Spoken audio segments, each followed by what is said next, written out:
दोस्तों, ऐसी कहानियां हम कभी किस्से कहानियों में पढ़ते थे। एक राजा अपने राज्य का हालचाल लेने के लिए बिल्कुल ही आम इंसान बनकर जाता था। ऐसा करने से उसके सामने राज्य की असलियत आ जाती थी। उस राज्य में कैसे कोई चोरी कर रहा है, जनता से लूटमार कर रहा है या फिर घूसखोरी कर रहा है, ये सब आईने की तरह साफ हो जाते थे। फिर हमने कई फिल्मों में भी ऐसी कहानियां देखी, जैसी अनिल कपूर की नायक फिल्म में बतौर मुख्यमंत्री वो खुद अपना भेष बदलकर सच्चाई का पता लगाने जाते थे। अब अखबार और न्यूज चैनल में देखते हैं कि कैसे कोई बड़ा अधिकारी औचक निरीक्षण कर ऐसी खामियों का पता लगाता है। लेकिन ये कहानी ना किसी अधिकारी की है और ना ही किसी फिल्मी स्क्रिप्ट वाले मुख्यमंत्री की, बल्कि ये असली कहानी अपने भारत देश के एक प्रधानमंत्री की है, जिनसे पुलिस वालों ने रिपोर्ट लिखने के लिए मात्र 35 रुपए की रिश्वत मांग ली थी। तो चलिए हम आपको बताते हैं आज की कहानी में एक प्रधानमंत्री से रिश्वत मांगने की दिलचस्प कहानी को। बता दे कि ये असली कहानी है उत्तर प्रदेश के इटावा जिले की। साल 1979 शाम के करीब 6 बज रहे थे।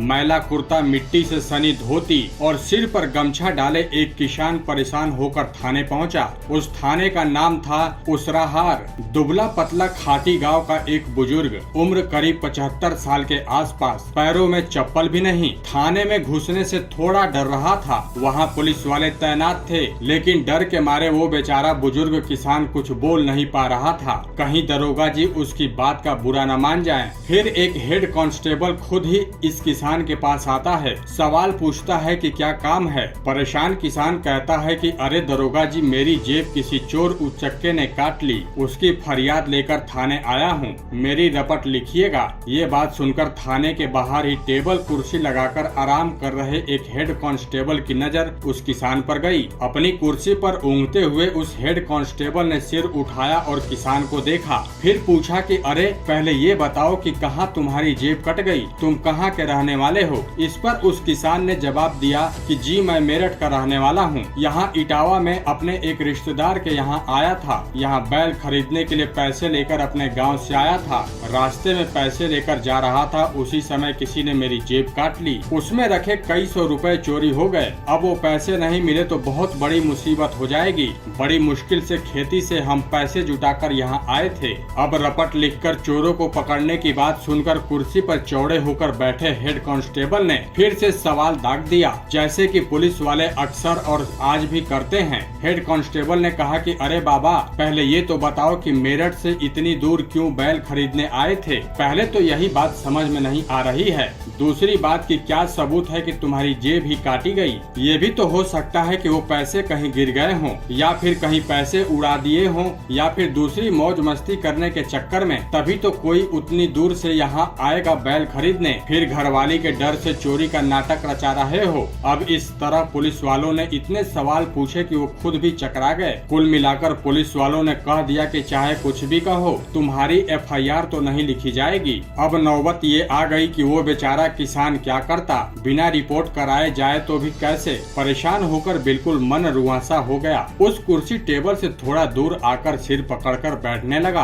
तभी एक सिपाही पास में पहुंचा, धीरे से कान के पास आकर बोला, बाबा अगर कुछ खर्चा पानी हो जाए तो रपट लिख जाएगी। अब रपट लिख जाने की बात पर तो किसान खुश हो गया, लेकिन खर्चा पानी तो ज्यादा ही देना होगा। ये सोचकर उसके माथे पर शिकन आ गई। अब वो किसान बोलने लगे कि हम तो पहले से ही परेशान हैं, अब पैसे कैसे दे पाएंगे, मैं बहुत ही गरीब हूँ, कुछ जुगाड़ से करा देते तो बड़ी मेहरबानी होगी। बहुत बातचीत के बाद भी वो सिपाही राजी नहीं हुआ, तो आखिरकार उस समय 35 रुपए पर बात तय हुई। अब उस गरीब किसान ने 35 रुपए चुपके से पकड़ाए तो कागज के टुकड़े पर मुंशी ने रपट लिखना शुरू किया। उनकी शिकायत पर तहरीर लिखी। फिर मुंशी ने कहा कि अरे बाबा, साइन करोगे कि अंगूठा लगवाओगे। फिर ये कहते हुए उस पुलिस वाले ने पेन और अंगूठा लगाने वाला स्याही का पैड भी आगे बढ़ा दिया। अब उस किसान ने पहले पेन उठाया और फिर स्याही वाला पैड भी। पुलिस वाला भी थोड़ी देर के लिए अचरज में पड़ गया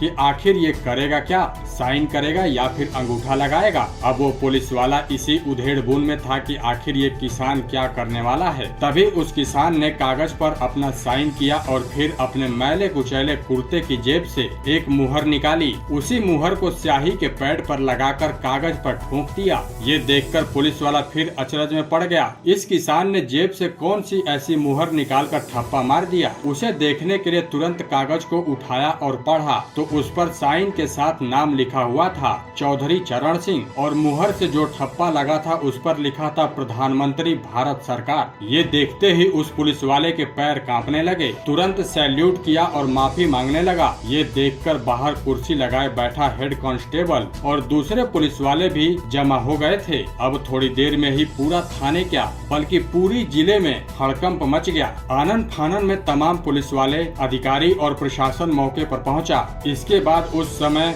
उसराहार थाने के सभी पुलिसकर्मियों को ही सस्पेंड कर दिया गया था। आखिर देश के एक प्रधानमंत्री ने अचानक थाने का औचक निरीक्षण क्यों किया था? इस बारे में कहा जाता था कि साल 1979 में चौधरी चरण सिंह देश के नए प्रधानमंत्री बने थे।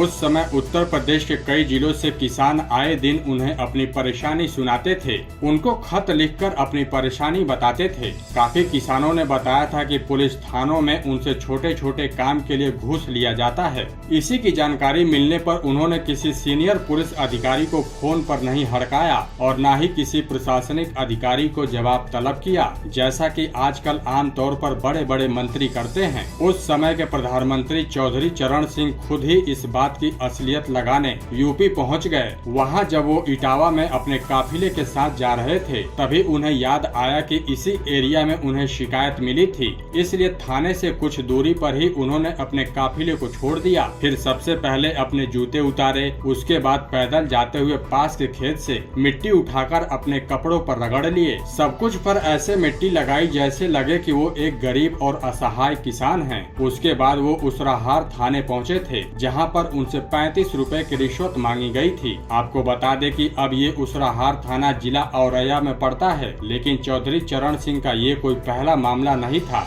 जब वो इस तरह कहीं अचानक भेष बदलकर पहुंचते थे। इससे पहले जब वो यूपी के मुख्यमंत्री थे तब भी वो कई बार किसान और दूसरे भेष में थानों और सरकारी दफ्तरों का हालचाल लेने चले जाते थे। तो दोस्तों, चौधरी चरण सिंह के इस औचक निरीक्षण और उनके जैसे व्यक्तित्व वाले इंसान के बारे में आपकी क्या राय है, आप हमें कमेंट करके जरूर बताएं। और ऐसे ही पॉलिटिकल की खबरों को पाने के लिए आप हमारे चैनल को सब्सक्राइब करके नोटिफिकेशन यानी कि बेल आइकॉन की घंटी पर जरूर क्लिक करें, ताकि ऐसे इंटरेस्टिंग खबरों को आप सबसे पहले पा सकें। धन्यवाद।